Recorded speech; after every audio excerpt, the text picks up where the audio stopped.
एक एक भाव अद्वितीय है। भक्तमाल जी की भूमिका प्रारंभ श्रीमद् भागवत जी से ही होती है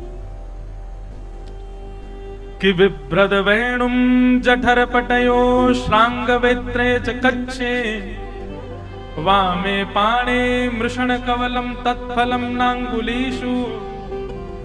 कहां से शुरू होती? ठाकुर जी भागवत जी में छाक लीला कर रहे हैं। कौन सी लीला? जोर तो बोलो। छाक लीला किसको कहते हैं?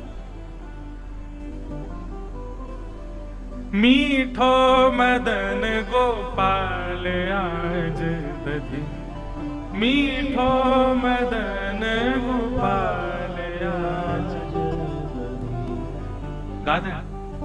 मीठो मदन गोपाल आज दधि, मीठो मदन गोपाल आज दधि। ऐसो दही हम कब न चाखो, ऐसो दही हम कब न चाखो, ऐसो दही हम कब न चाखो, ऐसो दही हम कब न चाखो।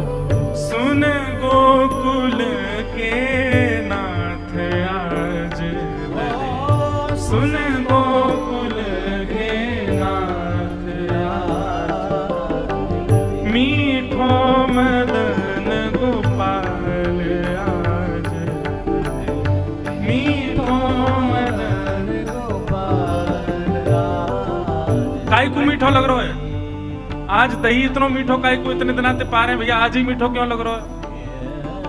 आज लाला अपनी गोद में लेके बैठो दही की मटकी को, और सबरे ब्रजवासी सब गोपवाल सब खड़े हैं, अपने हाथन से ले ले करके ठाकुर जी सबन को दे रहे हैं। ध्यानपूर्वक सुनियो। हमारे पूज्य नाना जी बतायो करते, एक सखा दही लेके गयो, अब जब तक दूसरा आ रहा है तब तक ठाकुर जी क्या करें? अपने हाथ में जो लगी वही दही है वाकू चाट जाए, और फिर जब हाथ उच्छिष्ट हो जाए, ठाकुर जी के अधरामृत लग जाए, तो वहां में दही लेके फिर दूसरे को दे दें। तो अधरामृत सहित दही दे रहे हैं, यहां हमारे मीठो लग रहा है। अच्छा, एक बात तो सिद्ध हो गई महाराज जी, हम लोगों को जीवन में अधरामृत मिले नहीं मिले, लेकिन आज एक बात सिद्ध हो गई कि अधरामृत मीठो हो गए। अधरामृत मीठो, ठाकुर जी को अधरामृत मीठो है। सब ग्वाला कह रहे हैं, बोले लाला ऐसो दही हम कबहू ना चाखो, सुन गोकुल के नाथ आज दधि मीठो मदन गोपाल।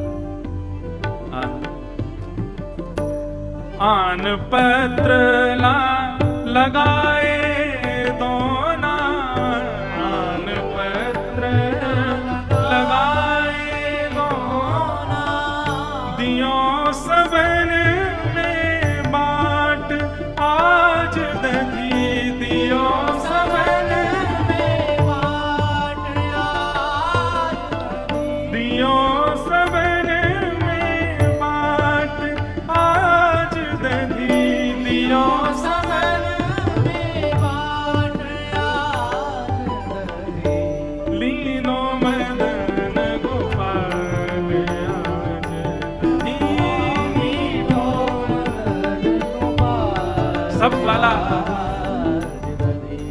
पतुआ ले ले करके आ रहे हैं, पत्र ले ले करके आ रहे हैं, उनके दोना बना करके वही में दही ले लेके जा रहे हैं। कछु ग्वाला रह गए, कछु ग्वालन को नहीं मिलो। महाराज जी इतनी सुंदर भाव है, कछु ग्वालन को दही में नहीं मिलो। ठाकुर जी ने दही नीचे धर दी, हंडी नीचे धर दी, अब दही पूरा होगा भैया।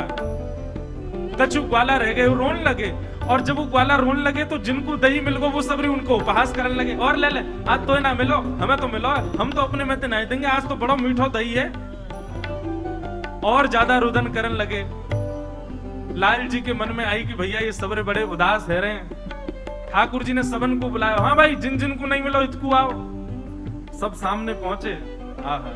जिन नहीं पायो सुनो मेरे भैया, जिन नहीं पायो सुनो मेरे भैया, मेरी हथेली चाट आज दधी, मेरी हथेली चाट आज दधी। इसी पंक्ति ने भक्तमाल जी की रचना करवा दी। जिन नहीं पायो सुनो मेरे भैया, जिन नहीं पायो सुनो मेरे भैया, मेरी हथेली चाट आज दधी, मेरी हथेली चाट आज दधी। मीठो मदन गोपाल मीठो मदन गोपाल आज, मीठो मदन गोपाल आज दधी। मीठो मदन गोपाल। तो एक वार्ता भी छोड़ मत दियो, नहीं तो चूक जाओगे। क्या लीला चल रही है? ठाकुर जी छाक लीला कर रहे हैं। चारों तरफ ग्वाल बाल बैठे हैं। भागवत जी में तो बहुत ही सुंदर वर्णन है। विप्रद वेणुम जठर पटयो श्रांग वेत्रे चकच्छे वामे पाणे मृषण कवलम तत्फलम लांगुलीशु। ठाकुर जी बीच में चटनी लेके, अपनी उंगलियों के बीच में अलग अलग अचार लेके, एक हाथ में रोटी गोल गोल घुमा के रोटी खामें, चटनी चाटें, फिर अचार चाटें। ऐसे ठाकुर जी हंस हंस के पा रहे हैं। सब ग्वाला अपने अपने ठाकुर जी को घर से लाई भाई सामग्री पवा रहे हैं। वहीं पर परमानंद दास जी का यह भाव आया कि आज दधी मीठो मदन गोपाल, जो नहीं पायो सुनो मेरे भैया, मेरी हथेली चाट। जिन जिन ग्वालन को नहीं मिलो है दही, इतकू आओ सबरे। अरे तू या अंगूठा को चाट ले, तू या उंगली को चाट ले, तू या को चाट ले, तू यहां चाट ले। हथेली के भी 3 भाग कर दियो। तू इतना ही चाटी हो, तू यहां तक चाट ले, तू यहां चाट। अब बोर बोर के दही निकाल रहे तो यहां तक सन रहे हैं ठाकुर जी। अब सोचो, ग्वाल बाल ठाकुर जी की अपनी जीभ निकाल के ठाकुर जी को हाथ चाट रहे हैं। ठाकुर जी ऐसे बैठे। क्या सुंदर छवि, कोई चित्रकार बनावे या ठाकुर जी हाथ दे के बैठे, सब ग्वाला चाट रहे हैं और ठाकुर जी गुदगुदी है रही, आनंद आ रहा। आहा कैसा बढ़िया लग रहा है। और महाराज हद तो तब है गई जब नेकात बच गए हो तो बाकी ठाकुर जी चाट गए। बस ब्रह्मा जी बोले ये पर ब्रह्म है, ये भगवान है। श्रुति में परे स्मृति में परे भजन्तु भव भीता नीति में परे अहम तु नंदम वृंदे यस्यालिंदे ब्रह्म वसिता। जो श्रुतियों में नहीं मिलते, जो स्मृतियों में नहीं मिलते, जो वेदों में नहीं मिलते, मैंने सुना है कि वो वृंदावन में रहते हैं। ये वृंदावन के वो ठाकुर जी हमारे लिए इतने नियम बना दिए, पहले नहाओ धो फिर मंदिर में प्रवेश करो, भोजन बनाते समय भी मुंह पे पट्टी बांधो। अरे महाराज कहां तक कहें, एक हाथ से सेवा कर रहे हो, दूसरे हाथ से भी यदि अछूत वस्तु छू ली तो महाराज पूरे स्नान करके आओ। कई जगह तो इतना अपरस को भाव है कि वह अपरस के मारे बेचारे, हमारे वृंदावन के श्री राधा रमन मंदिर में महाराज जी ऐसा अपरस नेक्सो सो लाला और इतना अपरस में रहे। दुनियादारी बना रखी इतने अपरस की, और स्वयं क्या कर रहे हैं। ठाकुर जी को मौका मिल जाए तुम्हारे ले चाट जाए को पूरे को है। अब अपरस ना दिख रहा आपको। ब्रह्मा जी बोले हमारे लिए इतने नियम बना रखे हैं, लेकिन ब्रह्मा जी के मन में भाव आया ये हमारे लिए नियम नहीं है, वास्तविक नियम है, परंतु ये जो लीला कर रहे हैं ये परब्रह्म नहीं हो सकते। ये था भगवत अपराध। बहुत ध्यान से सुनना, इधर वाले इधर ही देखते रहना। ये था भगवत अपराध कि ठाकुर जी में संशय कर रहे हैं। ठाकुर जी को इससे फर्क नहीं पड़ता, तुम लाख संशय करो मुंह पे, मुंह कोई फर्क ना पड़े। भगवत अपराध तक बने रहते ब्रह्मा जी तो बचे रहते, लेकिन गलती क्या कर दी। जैसे ही ठाकुर जी यमुना जल पान करवे को गए, इतने में ब्रह्मा जी ने आकर के सब ग्वाल बालों को हरण कर लिया, सब ग्वाल बालों को लेके चले गए। ये क्या किया, भगवत अपराध। ये भगवत अपराध था। ठाकुर जी कह रहे मुंह पे संशय है तो को, मेरी सत्ता पे प्रश्न चिन्ह उठाओ, मुझे कोई दिक्कत नहीं, मेरे भक्त का ही को ले गयो तू। और जैसे ही भक्तों का हरण किया ब्रह्मा जी ने, बंधुओं वर्णन हमारे रसिक जन करते हैं कि ठाकुर जी इतनी लीला में डूब गए कि भूल जामे कि मैं परब्रह्म हूं। तो ठाकुर जी बाकायदा ढूंढ रहे हैं, अरे मधुमंगल, अरे श्री दामा, अरे तनसुखा मनसुखा, कहां चले गए भैया? अरे भैया कहां को? ठाकुर जी ढूंढ रहे हैं। ढूंढते ढूंढते घंटन बीत गए, जब नहीं मिले ठाकुर जी रोने लगे, एक बालक के भांति, जैसे बालक खो जाए ऐसे ठाकुर जी खो गए, मानो रोने लगे। तब ठाकुर जी को स्मृति, वृंदावन में ऐसी लीला है, ठाकुर जी को याद करना पड़ता है कि मैं परब्रह्म हूं, भूल जाते हैं बार बार। तब ठाकुर जी को याद आई परब्रह्म है, अपनी दिव्य दृष्टि से जैसे ही ढूंढे कहां है सब, तभी देखे ब्रह्म लोक में बंधी बना करके मूर्छावस्था में सब पड़े हैं। ठाकुर जी के नेत्र सजल हो गए। विधाता ब्रह्मा, ये तूने क्या किया? हमारे वृंदावन में सौगंधी शिला पर खड़े होकर के ठाकुर जी कहते हैं, उस शिला का नाम ही सौगंधी शिला है, ब्रजवासी वल्लभ सदा मेरे जीवन प्राण, इनको ना ही बिसारी हूं मोनंद बाबा की आन। इसलिए मैं अपनी कथा में बार बार जोर दे दे करके बोलता हूं, भैया ब्रजवासियों में कभी दोष मत देखना, चाहे लाख दोष हो उनमें। वैष्णवों में कभी दोष मत देखना, चाहे लाख दोष दिख जाए आपको, दिख जाए ना, जैसे दिखा कि कोई दोष दिखा, तुरंत नेत्र बंद करके महाराज तुरंत क्षमा मांगने लगो। नहीं नहीं, ये भगवत रूप में भक्तमाल जी यही सिखाती हैं कि कभी भगवत अपराध ना बने, क्योंकि भगवत अपराध से ठाकुर जी को कितनी पीड़ा होती है। ब्रह्मा जी बंदी बना करके ले गए सब ग्वाल बालों को। फिर कथा तो सबको पता है कि भगवान ने अपने रूप से ही ग्वाल बाल प्रकट कर दिए, लीला करने लगे। ब्रह्मा जी एक दिन देखने आए कि देखूं तो सही अपने आप को परब्रह्म कहने वाले की हालत क्या हो रही है बिना ग्वाल बालों के। नीचे देखा तो वही सब ग्वाल बाल विचरण कर रहे थे। ब्रह्मा जी बोले, डिट्टो कॉपी बनाने की सामर्थ्य तो मेरी भी नहीं है, डिट्टो कॉपी तो केवल परब्रह्म बना सकते, as it is. Brahma ji जुड़वा बनाते हैं बालकों को, कई माताओं को जुड़वा सौभाग्य प्राप्त होते हैं, उनमें भी अंतर होता है। ब्रह्मा जी टू कॉपी तो बना ही नहीं सकते, ये तो केवल ठाकुर जी की सामर्थ्य है। ब्रह्मा जी समझ गए, बोले मुझसे अपराध हो गया। महाराज विचार करने लगे, क्या करूं क्या करूं, स्तुति गाऊं।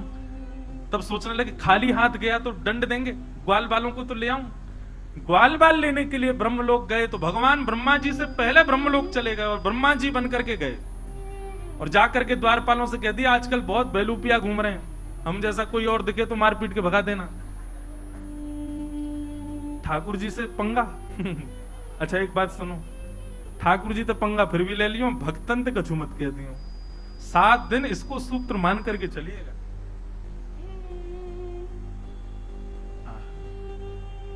ब्रह्मा बन के बैठ गए ठाकुर जी, द्वारपालों से कह दिया हमसे पूछने भी मत आना कि द्वार पर ब्रह्मा आया है, हम क्या करें, आज्ञा है सीधे आक्रमण कर देना, बेलूपिया घूम रहे हैं बहुत। जैसे ही ब्रह्मा जी पहुंचे, द्वारपालों ने तो लिए महाराज पीछे भागे। ब्रह्मा जी ने अंत में स्वीकार कर लिया कि मैं नकली ब्रह्मा हूं। असली ब्रह्मा कह रहे हैं कि मैं नकली हूं, असली वही है जो भीतर बैठा है, एक बार सन्मुख ले चल। तब ब्रह्मा जी ने भगवान के सामने जाकर के स्तुति गाई। महाराज जी, भागवत जी की स्तुतियों में सुंदर स्तुतियां, वैसे तो सभी स्तुतियां भागवत जी की अति अद्भुत हैं, पर ब्रह्मा जी की स्तुति अत्याद्भुत है। कोई कमी नहीं छोड़ी ब्रह्मा जी ने ठाकुर जी को मनाने में। ठाकुर जी को खूब मनाया। हे नाथ, आप कृपा करो। ब्रह्मा जी की स्तुति का प्रथम श्लोक किसी को स्मृति में है? नो मिड्यते भ्रवपुषे टडिदंबराय, इसीलिए सामने बैठाया आप लोगों को। गुंजावतम सपरिपीच्छल सन्मुखाय, वन्यस्त्रजे कमलमेत्र विशाल वेणु, लक्ष्मश्रिये मृदुपदे पशुपांकजा। ब्रह्मा जी की स्तुति का पहला श्लोक। अब तो खूब महाराज रिझा रहे हैं ठाकुर जी को, खूब बढ़िया बढ़िया स्तुति के शब्दावली लच्छेदार वाणी से ठाकुर जी को रिझा रहे हैं। ठाकुर जी ने नहीं ब्रह्मा जी को देखा भी, उदास चित्त से ठाकुर जी बैठे हैं केवल क्रोध में भर करके। और ब्रह्मा जी ने जब स्तुति गाली पूर्ण कर दी, अंत में पुष्प अर्पित कर दिए, तो ठाकुर जी उठ करके वहां से चले गए। बंधुओं, ये सबसे बड़ा कष्टदायी है। हम जिससे प्रेम करें, हम जिसके लिए पूर्ण समर्पित हैं, वो इतना नाराज हो जाए, भाई उदास हो जाए, गुस्सा हो जाए, चिल्ला ले, मारपीट ले, यहां तक ठीक है, पर नाराज होकर बात ही ना करे, मुंह फेर के चला जाए, इससे बड़ा कष्ट और कुछ नहीं हो सकता। इसलिए ठाकुर जी से कहते हैं, और तो रूठे भले रूठे, तुम जन रूठो मालाधारी। हे गोविंद देव जी, नित्य प्रार्थना ठाकुर जी से यही करो, पूरा विश्व मुझसे रूठ जाए, आप कभी रूठना मत। चाहे जीवन में मेरे कितने आर्त आ जाएं, चाहे मैं कितना भी गलत कर लूं नाथ, और आप ना रूठो, इसके लिए ये करना कि मुझसे कभी कुछ गलत करवाना मत, वो मत करवाना जिससे आप रूठ जाओ। हम पे और प्रार्थनाओं के लिए समय कैसे मिल जाता है ठाकुर जी से, यही कर लो कि नाथ कभी रूठना नहीं।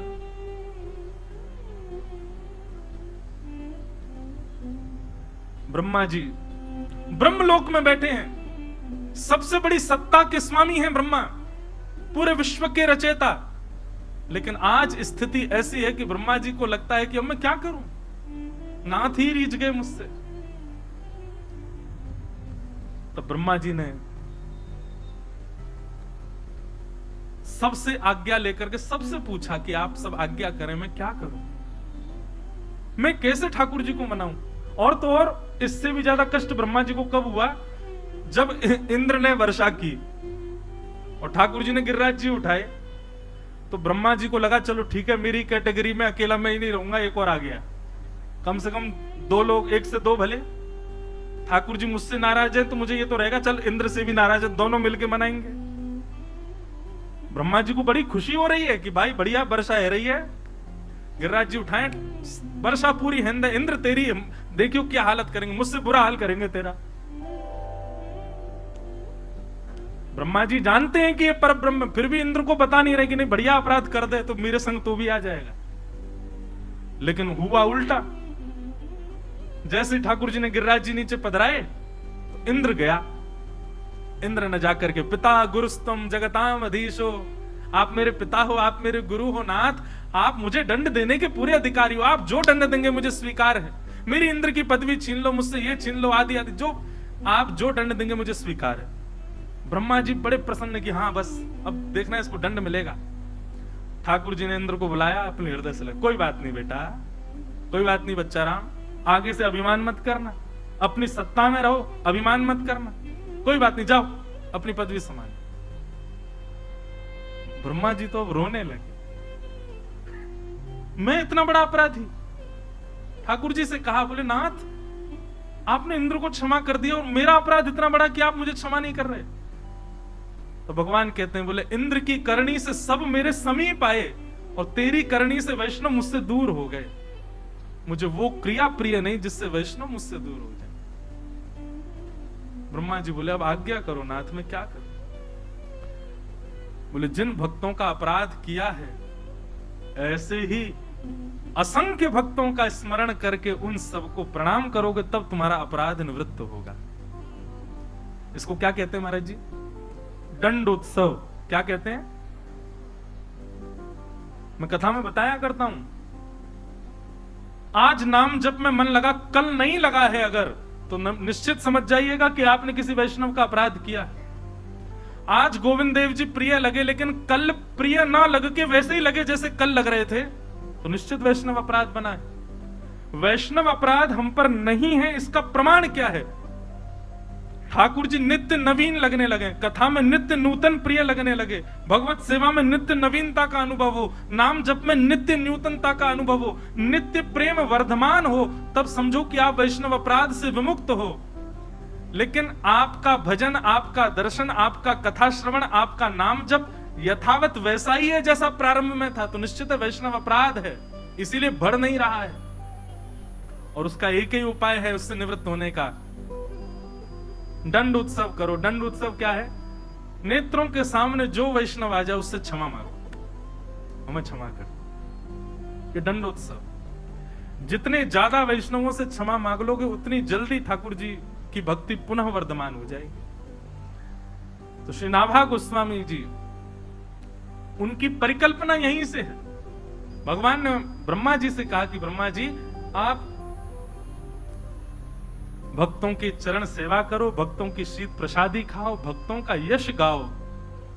मेरा यश गाने का काम नहीं है, वे तो व्यास जी ने खूब गा दिया। आप मेरे भक्तों का यश गाओ और खूब भाव से गाओ, जितना मति में आ सके उतना गाओ, तब आपका भगवत अपराध पूर्ण होगा। तब वही ब्रह्मा जी महाराज पृथ्वी पर श्री नाभा गोस्वामी जी के रूप में प्रकट हुए। गोस्वामी श्री नाभा जी महाराज की जय।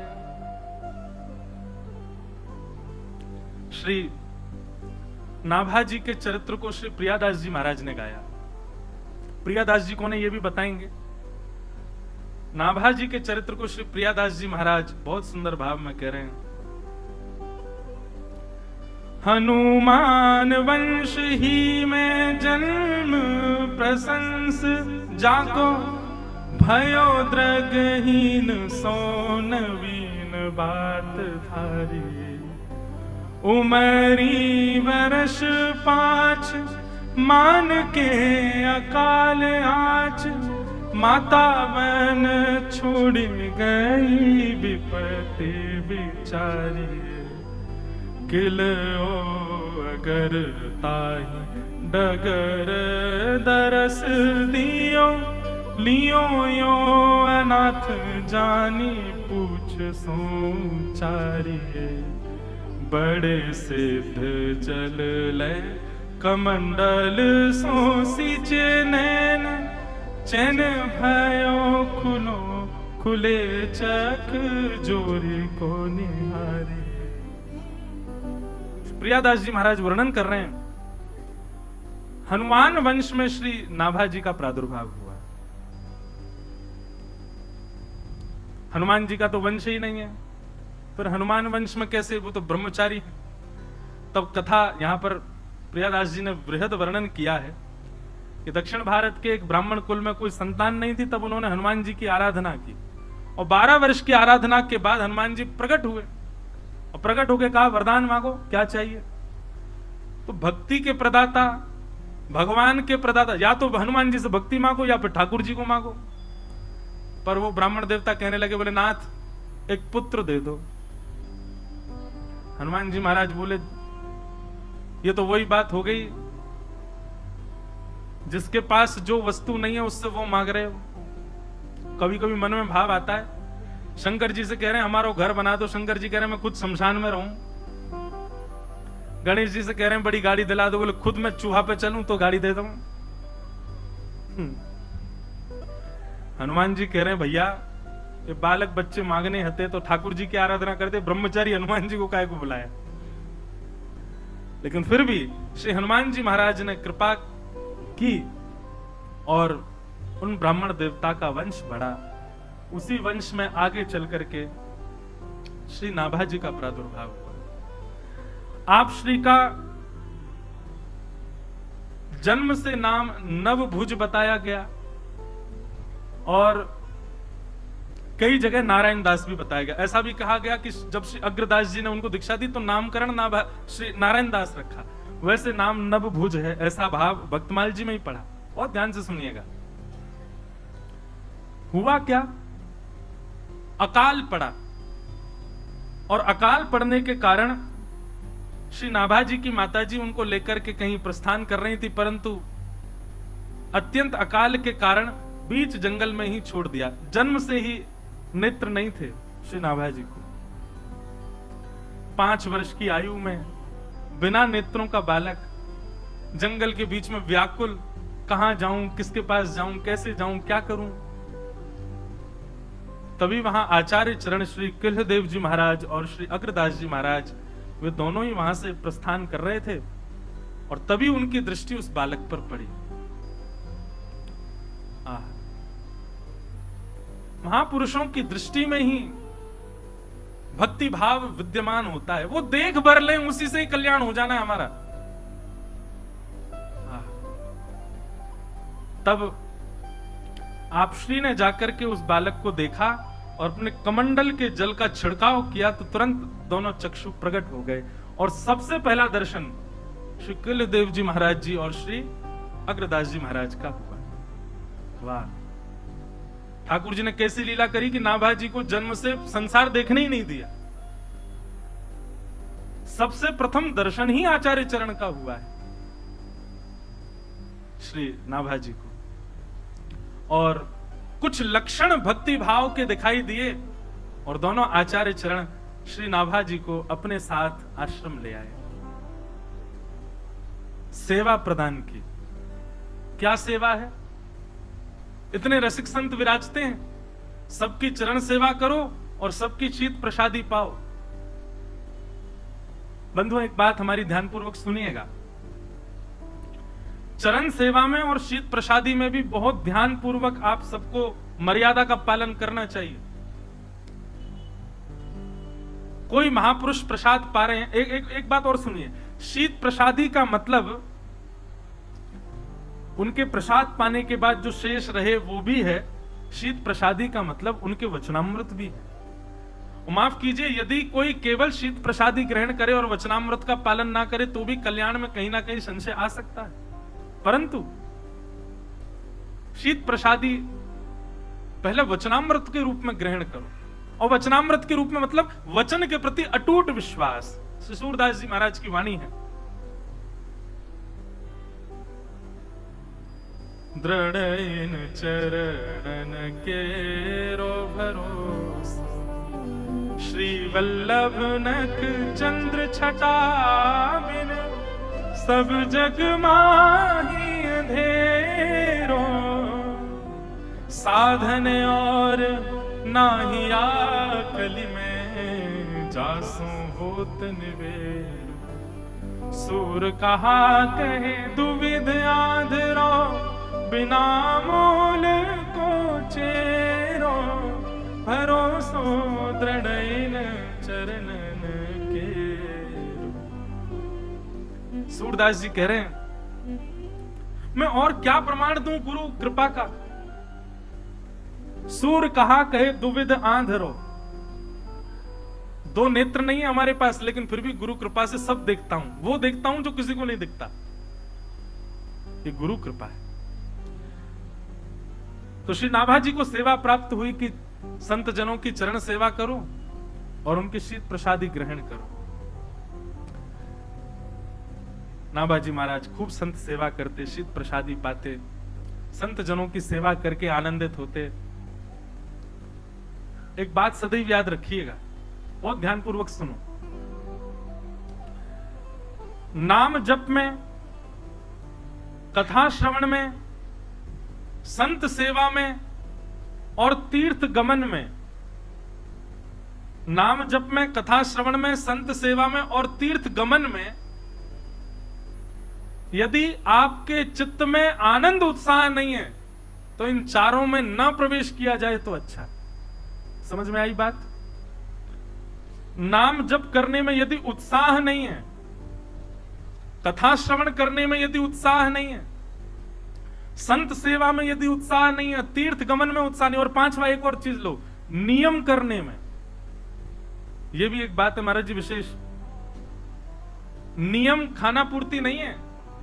नियम में यदि उत्साह नहीं है, नाम जप में उत्साह नहीं है, कथा श्रवण में उत्साह नहीं है और तीर्थ गमन में उत्साह नहीं है, तो इनको ना किया जाए तो अच्छा। करो तो उत्साह के साथ, प्रसन्नता के साथ, अत्यंत सौभाग्य के साथ संत सेवा। नाभा जी महाराज खूब उत्साह के साथ गुरु आज्ञा से सेवा करते हैं। एक दिन अग्रदास जी महाराज ध्यान में बैठे थे, गुरुदेव भगवान की सेवा कर रहे हैं, पंखा जल रहे हैं श्री नाभा जी महाराज। और तभी अग्रदास जी के चिंतन में क्या भाव चल रहा है? श्री प्रिया प्रियतम दोनों लीला कर रहे हैं, कुंज में पौड़े हैं, कुंज में विराज रहे हैं, कुंज में लीला कर रहे हैं, और उसी कुंज में श्री अग्रदास जी महाराज भी अली स्वरूप धारण करके लीला में प्रवेश कर रहे हैं। मानसी सेवा अपने युगल स्वरूप की कर रहे थे। तभी दूर कहीं समुद्र में एक नाव में एक सेठ अपना कुछ सामान लेकर के कहीं प्रस्थान कर रहा था। तभी बीच में तूफान आया और तूफान आने पर नाव क्षतिग्रस्त होने लगी, बस अब डूबने की कगार पे थी। तभी नाविक ने सेठ जी से कहा, बोले सेठ जी अब तो स्थिति ऐसी फंस गई है कि कोई गुरु ही आपको बता सकते हैं, कोई संत सेवा, संत कृपा, भगवत कृपा ही आपको बचा सकती है। बहुत ध्यानपूर्वक सुनिएगा। बोले आपकी नाव इस स्थिति में है कि अब तो कोई संत कृपा ही, कोई भगवत कृपा ही आपको बचा सकती है। नाव की सारी सामर्थ्य लग चुकी है, अब बचने वाले नहीं है हम। सेठ जी बोले भैया हमने जीवन में कोई पुण्य तो किया नहीं, कोई भजन तो किया नहीं, कोई दान पुण्य तो कुछ हमारे पास है नहीं, अब क्या करें। नाव चलाने वाले आपके कोई गुरु हों, आपके कोई आचार्य हों, उनका स्मरण कर लो, किसी की कृपा से तो नैकाद बचे। तब सेठ जी बोले हाँ हमारे गुरु जी हैं। बोले कौन है? बोले श्री अग्रदास जी महाराज। बोले उन्हीं को स्मरण करो। आर्त भाव में, एक ऊंचे वेग में, पूर्ण शरणागत भाव से आज अपने गुरुदेव को पुकार रहे हैं, रक्षमाम रक्षमाम रक्षमाम गुरुवर पाहिमाम पाहिमाम पाहिमाम। बंधुओं देखो एक बात और सिद्ध हुई यहां पर, जीवन भर साधन नहीं किया, जीवन भर भजन पूजन नहीं किया, लेकिन एक बार पूर्ण शरणागति से गुरुदेव को पुकारा तो उसके बाद लीला क्या हुई सुनेंगे।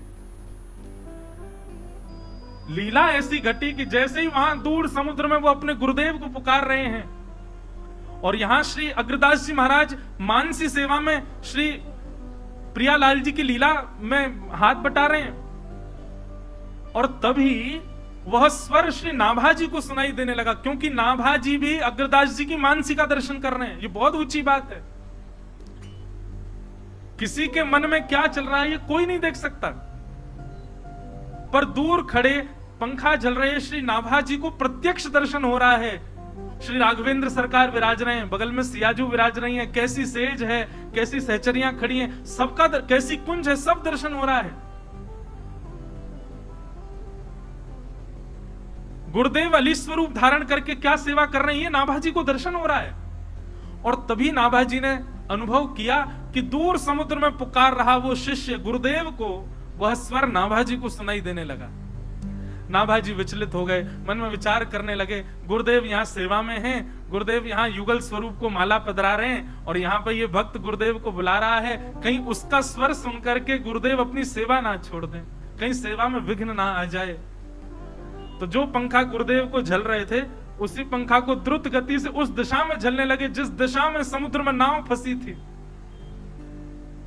और श्री नाभा जी के इस सूक्ष्म से प्रयास से बीच भंवर में, बीच तूफान में फंसी हुई उस सेठ की नाव वहां से मुक्त होकर के बिल्कुल निर्विघ्नता से मुक्त हो गई और श्री नाभा जी ने उस भक्त की रक्षा कर दी, बच गई नाव।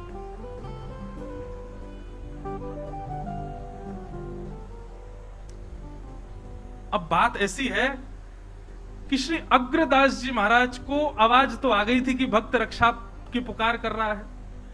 अग्रदास जी माला पधरा करके समुद्र के तट पर पहुंचे कि जाके उसकी रक्षा करूं। तभी आपने क्या देखा कि नाव तो किनारे लग गई, नाव तो व्यवस्थित हो गई,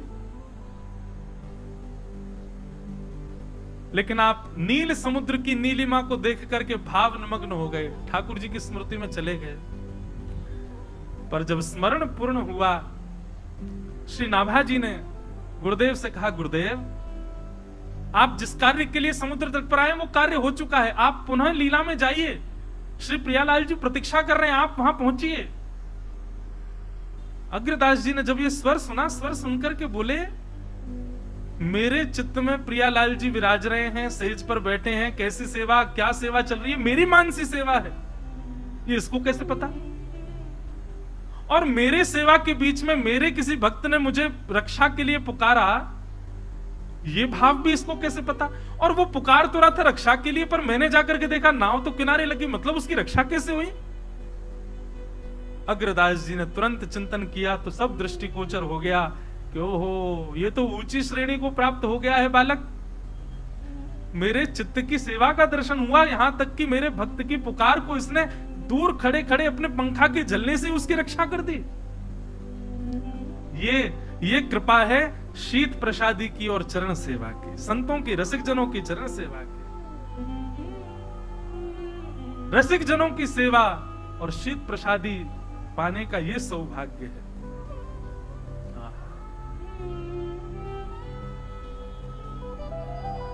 उस भाव को सुन करके, दर्शन करके श्री अग्रदेव जी महाराज अत्यंत प्रसन्न हो गए नाभाजी पर, और नाभाजी को अपने समीप बुला करके कहा, बहुत बड़ी कृपा है, अनुग्रह है ठाकुर जी का आपके ऊपर कि आप इस भावना का दर्शन कर पा रहे हो।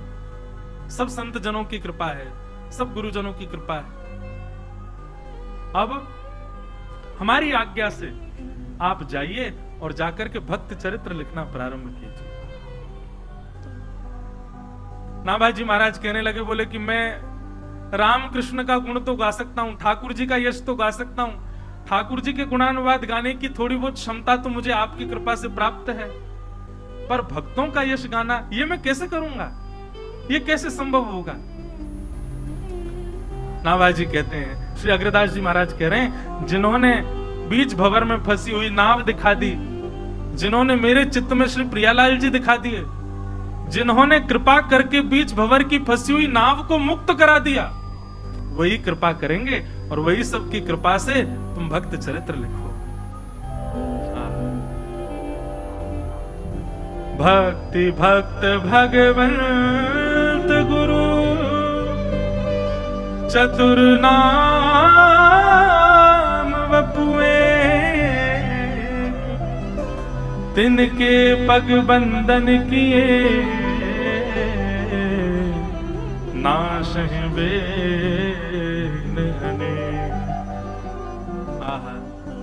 श्री नाभाजी महाराज ने सबसे पहले जो भाव प्रकट किया वो यही है। आप सब भी ऊंचे स्वर में गाओ, पीछे पीछे। भक्त भक्ति भगवंत गुरु,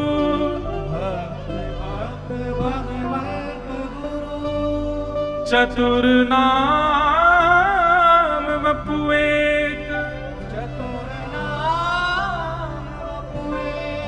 तिनके पग बंधन किए,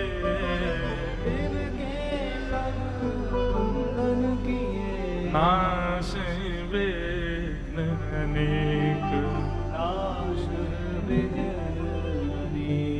महाराज जी, किसी भाव के प्रारंभ में गुरु को वंदन प्रथम किया जाए। भक्तमाल जी में बहुत छोटे छोटे भावों में बड़े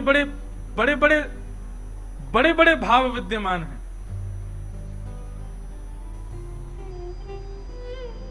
पर भक्तमाल जी में श्री नाभाजी सर्वप्रथम भक्त भक्ति भगवंत गुरु चतुर नाम वपु एक, गुरु का नाम अंत में लिया है। कहीं गुरु नाम पहले लें तो ऐसा ना लगे कि कहीं श्री नाभाजी की ही चर्चा होगी या गुरु वही प्रधान है। भक्त भक्ति भगवंत गुरु, भक्त प्रधान है, भक्तों का नाम सबसे पहले लिया। और श्री नाभाजी महाराज नेत्रबंद करके बैठ गए और नेत्रबंद करके आवाहन करने लगे कि अब मेरे चित्त में जिन जिन भक्तों के चरित्र आते जाएंगे मैं उनको वर्णित करता जाऊंगा। तो बहुत ध्यानपूर्वक सुनने वाली बात यह है कि श्री भक्तमाल जी में उन्हीं के ही चरित्र कहे गए हैं जिन्होंने आकर के भक्त श्री नाभाजी को अपने दर्शन कराए। मतलब भाव कुछ ऐसा है कि नाभाजी को भक्त दर्शन होते और फिर भक्त की लीला दर्शन होती, तभी नाभाजी छप्पे लिख करके उनका लीला भक्तमाल जी में वर्णित कर देते।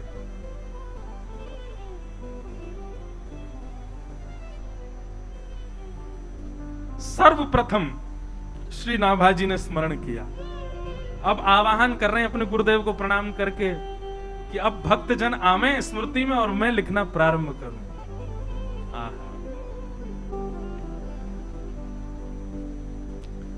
जय जय मीन बराह कमठ नर हरि बलि वामन, जय जय मीर बराह कमठ नर हरि बलि वामन, परशुराम रघुवीर कृष्ण कीरत जग पावन, परशुराम रघुवीर कृष्ण कीरत जग पावन, बुद्ध कल की अरु व्यास प्रतु हरिहंस मनवंतर, बुद्ध कल की अरु व्यास हरिहंस मनवंतर, यज्ञ ऋषभ है ग्रीव ध्रुववर देन धनवंतर, यज्ञ ऋषभ है ग्रीव ध्रुववर देन धनवंतर, बद्रिपति दत्त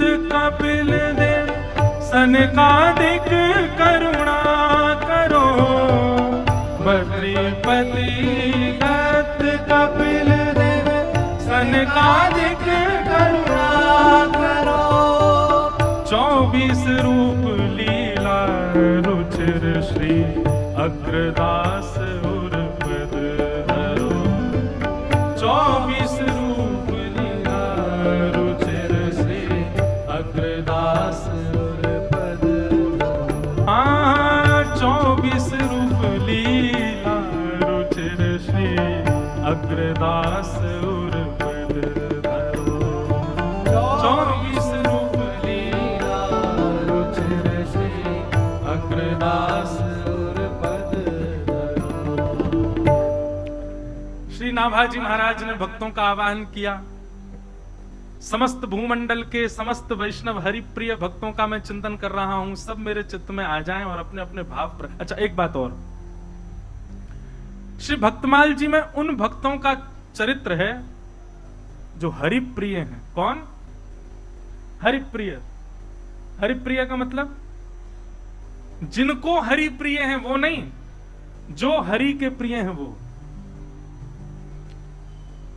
श्री नाभाजी ने कहा कि भाई वो सब चित्त में आएंगे जो हरि को प्रिय है,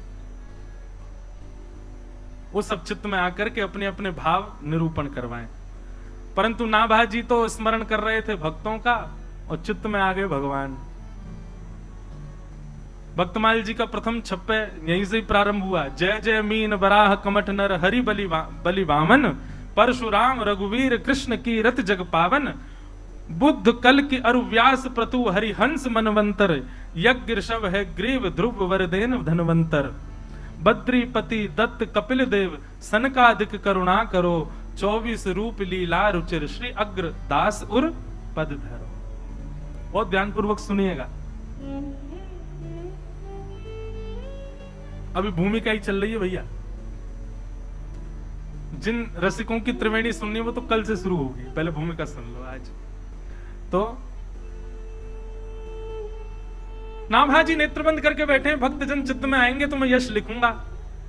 लेकिन चित्त में सबसे पहले कौन दिखे? मीन भगवान आ गए, बराह भगवान आ गए, कच्छप भगवान कमठ बन के आ गए, नरहरि आहा बलि बामन सब आ गए, परशुराम जी आ गए, राम जी आ गए, कृष्ण भगवान आ गए। आहा बुद्ध कल की 24 अवतार ठाकुर जी के एक एक करके चित्त में प्रकट होने लगे। पहले तो नाभाजी को अच्छा लगा, ओहो ठाकुर जी चित्त में आ रहे हैं। बाद में बोले चिंतन तो भक्तों का किया, ये ठाकुर जी क्यों आ रहे हैं चित्त में? ये ठाकुर जी का स्वरूप है, सबके आड़े चलेंगे, बुलाए भक्त आ गए भगवान। मतलब यहां भी ठाकुर जी को नेक चैन हो नहीं है कि चलो ये ग्रंथ तो पूरा भक्तों का ही रहने दो, नहीं, पहले खुद ही आ गए। श्री नाभाजी अपने चित्त में ही ठाकुर जी से पूछ रहे हैं, आप क्यों आ गए? हमने तो भक्त बुलाए थे। ठाकुर जी कह रहे हैं, नाभाजी हमारे बाद जो आएंगे वो भक्त हैं और हम भक्तों के भक्त राज हैं, मतलब भक्तों के अग्रगण्य हैं। सबसे बड़े भक्त तो हम ही हैं, तो सबसे पहले हम आएंगे। ठाकुर जी कह रहे हैं आप भक्तमाल लिखने जा रहे हो, सबसे विशेष, सबसे श्रेष्ठ और सबसे उच्च भक्त जो होगा वो सबसे पहले स्मृति में आएगा। सबसे बड़े भक्त तो हम ही, हमसे बड़ा भक्त कौन है? कैसे हो आप भक्त? अच्छा, नरसिंह के यहां भात भरने कौन गया था? आप गए थे। क्यों गए थे? कोई हमारा व्यापार तो चल नहीं रहा था, हमारे त्रिलोकी का राज्य तो जाने नहीं वाला था। क्यों गए हम? उसकी हुंडी क्यों लिखी हमने? क्योंकि हम भक्तों के भक्त हैं। बताओ कौन भक्त हुआ, नरसिंह मेहता की मैं? नाभाजी बोले आप ही हो। अच्छा नहीं, एक ही बात से नहीं, है तो तुम हमारी हाँ में हाँ बोल रहे हो। दूसरी बात सुनो। बोले क्या? जगन्नाथ का माधव दास बीमार हो गया था, उसके कपड़ा कौन ने धोए? आपने धोए थे। भक्त कौन हुआ, माधव दास की मैं? बोले आप ही हुए भगवान। भरी सभा में कौरवों के बीच में नारी बिच सारी है कि सारी बिच न, द्रौपदी का चीरहरण हो रहा था। वशन रूप भय श्याम, वस्त्र बनकर के कौन आया वहां पर? बोले आप आए। बताओ हमारी कोई वैल्यू नहीं है, हम वस्त्र बन के आ गए वहां पर। किसके लिए? भक्त के लिए। भक्त कौन है? द्रौपदी की मैं। नाभाजी बोले आप। नहीं नहीं, इतने से काम नहीं। और सुनो क्या, 3 लोग 3 पग की जमीन भूमि मांगने गए हम बामन के पास, बलि के पास, बामन बन के। 2 पग से 3 लोग नाप लिए। हमने अपना प्रताप दिखाया कि चलो भाई हम भगवान हैं। 2 पग से 3 लोग नाप लिए। हमने कहा भाई अब तो भगत फंस गया। बासुकी नाग से कहा इसको बंदी बनाओ। वामन को बलि को बंदी बनाया। तुरंत बलि चरणों में गिर गया। बोले महाराज मुझे बंदी क्यों? मैंने कहा तीसरा पग देने के लिए तेरे पास जगह ही नहीं बची, इसलिए संकल्प पूरा नहीं हुआ, इसलिए तुमको बंदी अब नरक भेजेंगे। बलि कहता है 1 मिनट सुनो। बोले क्या? आपने मेरी संपत्ति नापी, स्वामी तो अभी बैठा, तीसरा पग सिर पे धर दो। हमको छल लिया। मैं इतना प्रसन्न हो गया उसके भाव से। मैंने पूछा बताओ क्या वरदान चाहिए? तो बोला जब जब मैं महल में जाऊं, जब जब महल से आऊं तब आपका दर्शन हो। द्वारपाल बना दिया मुझे, द्वारपाल। बताओ कौन भक्त है, बलि कि मैं? नाभाजी बोले जय जय, हाँ आप ही हो। पंढरपुर जहां से हम आ रहे हैं, पुंडलीक ने अपने माता पिता की सेवा की। उसकी सेवा से प्रसन्न होकर मैं चला गया। मैं तो गया था कि दर्शन दे के आऊंगा। उसने कहा अभी व्यस्त हूं, सेवा कर रहा हूं, जब निवृत्त हो जाऊंगा तब मिलूंगा, तब तक क्या करूं? बोले लो खड़े हो जाओ, बोलो पंडरीनाथ भगवान की। पुंडलीक भक्त है कि मैं भक्त हूं? नाभाजी बोले भगवान आप हो। बोले और छोड़ो। महाभारत युद्ध में अर्जुन का रथ कौन हाँक रहा है? मैं। अर्जुन ये नहीं कहता कि मेरे रथ को यहां ले जाओ वहां ले जाओ, आज्ञा करता है मुझको। सेनयोर भयोर मध्य रथम स्थापय मेच्युत, हे अच्युत मैं आज्ञा देता हूं मेरे रथ को ले जाके उभय सेना के बीच में खड़ा कर दो। मुझे आज्ञा दे रहा है। हमारी कोई वैल्यू नहीं है। ये वैल्यू की बात नहीं है, ये प्रमाण की बात है कि अर्जुन भक्त नहीं है, मैं भक्त हूं।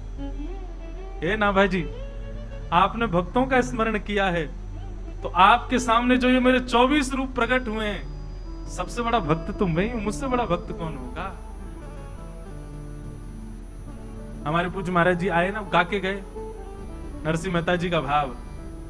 मैं भगतन को दास, भगत मेरे मुकुट मणि।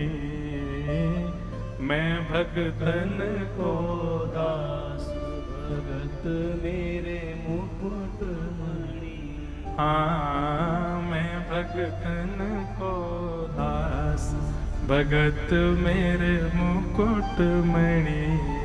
हाँ मैं भगतन को दास, भगत मेरे मुकुट मणि। नाभाजी, आपने भक्तों का स्मरण किया है और जो सबसे बड़ा भक्त है वो सबसे पहले आया है। तब नाभाजी बोले अच्छा जय हो भगवान, आपको प्रणाम करें, आप पधारे। 24 अवतार रूप धारण करके ठाकुर जी पहले भक्तमाल जी में आ गए और अब इन 24 अवतारों के जो उपासक हैं, इन 24 अवतारों के जो सेवक हैं, इन 24 अवतारों को किसी रूप में भी जो भजते हैं, अब वे सब भक्त आएंगे। श्री नाभाजी और श्री प्रियादास जी के भाव में तो ऐसा वर्णन है कि भैया भक्तों के भगवान को बुला लो तो भक्त अपने आप भगे आमेंगे। हमारे वृंदावन की एक प्रसिद्ध लीला है श्री हरिराम व्यास जी की। एक वैष्णव वृंदावन से जाने की जिद कर रहे थे, हम तो जाएंगे जाएंगे जाएंगे। हरिराम व्यास जी ने खूब रोका, नहीं माने। उनके ठाकुर जी एक छोटे से पात्र में थे, वो श्री जुगल किशोर जी के पास में रखे हुए थे। वो भक्त कहने लगा हम तो जाएंगे वृंदावन से, हमारे ठाकुर जी दे दो। बहुत समझाए, नहीं माने तो श्री हरिराम व्यास जी भीतर गए, ठाकुर जी छुपा के धर दिए भीतर जुगल किशोर जी के पीछे, और डिबिया में चिड़िया धर दी, लो ले जाओ। हरिराम व्यास जी की बात नहीं मानी, चले गए। और यूं कहते सुनो, वृंदावन छोड़ने से पहले यमुना जी स्नान कर लेना और ठाकुर जी को भी स्नान करा देना।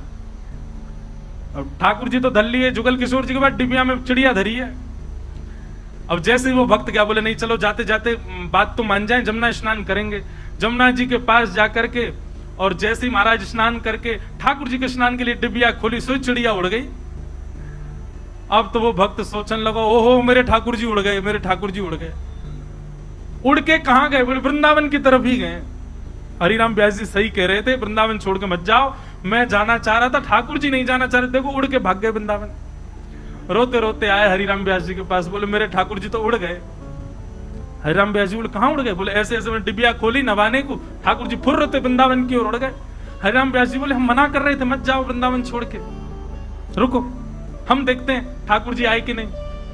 और उसको दिखा रहे हैं, देख मैं देख रहा हूं। जुगल किशोर जी के गर्भगृह में भीतर ढूंढने लगे, तभी जुगल किशोर जी के चरण के पीछे नेक से शालिग्राम, तुरंत ने ओहो देख ये आ गए तेरे ठाकुर जी।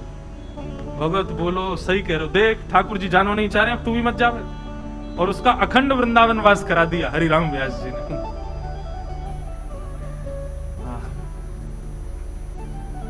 वृंदावन साचो धन भैया, वृंदावन साचो धन भैया, श्री वृंदावन साचो धन भैया, श्री वृंदावन साचो धन भैया।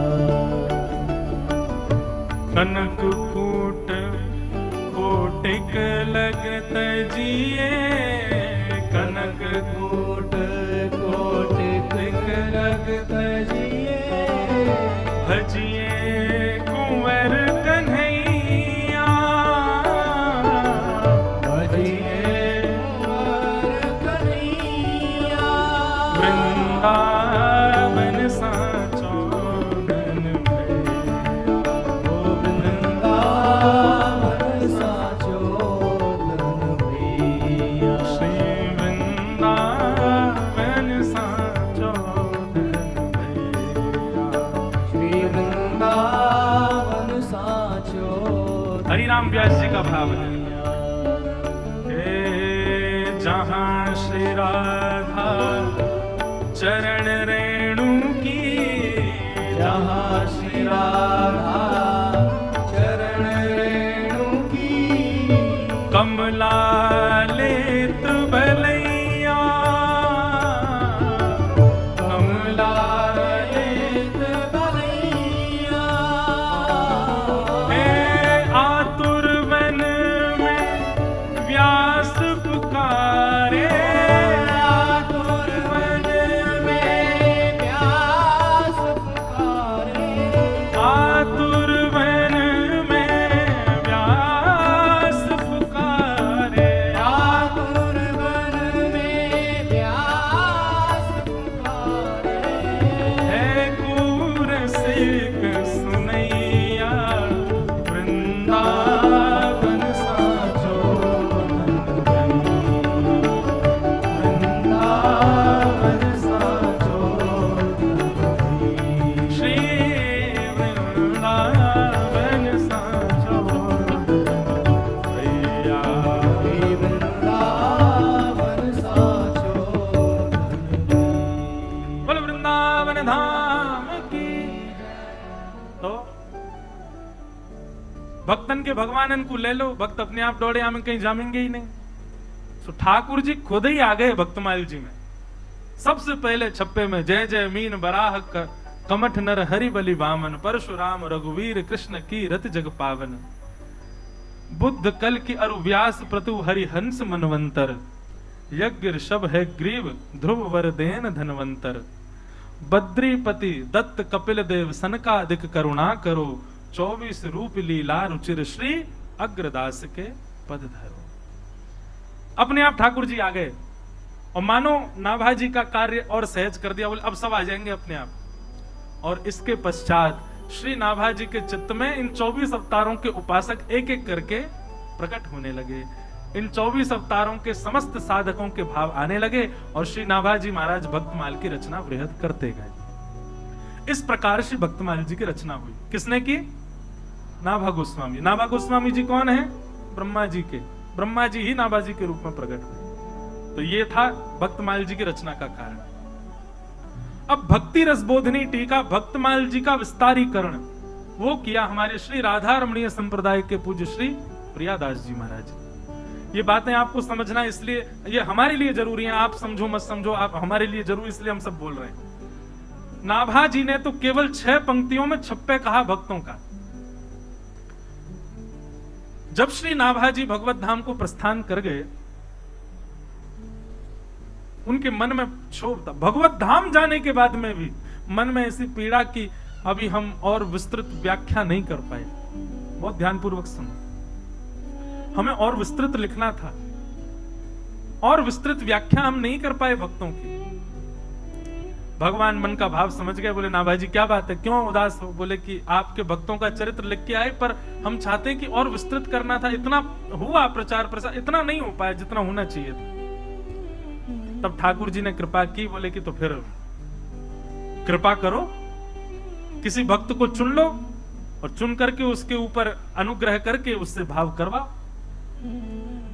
तब श्री गोपाल भट्ट गोस्वामी जी, जिन्होंने हमारे श्री राधारमण लाल जी को प्रकट किया, उनके प्रशिष्य और उसी राधारमणीय गौड़िया वैष्णव संप्रदाय में आचार्य चरण श्री प्रियादास जी महाराज, उनको अच्छा देखो उनकी भी भाव कैसे,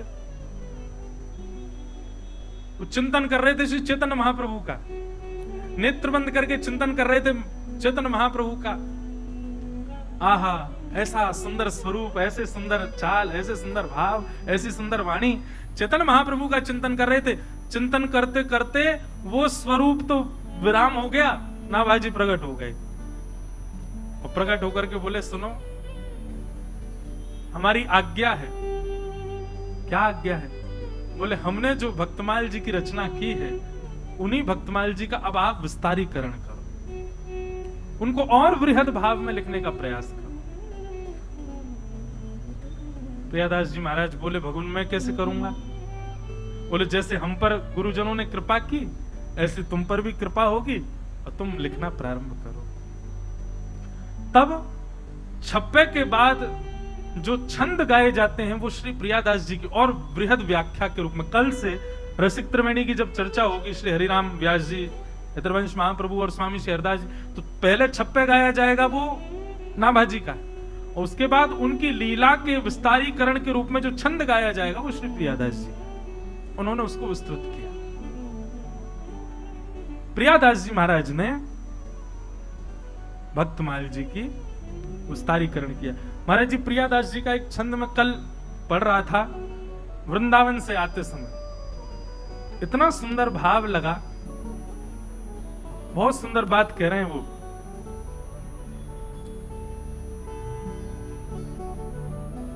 अब पता नहीं मिलेगा कि नहीं, पर बहुत सुंदर भावना है। आहा, बहुत ध्यान से सुनना, श्री प्रियादास जी का भाव क्या है। भगवान से निवेदन कर रहे हैं, श्री गोविंद देव जी से निवेदन कर रहे हैं श्री प्रियादास जी महाराज।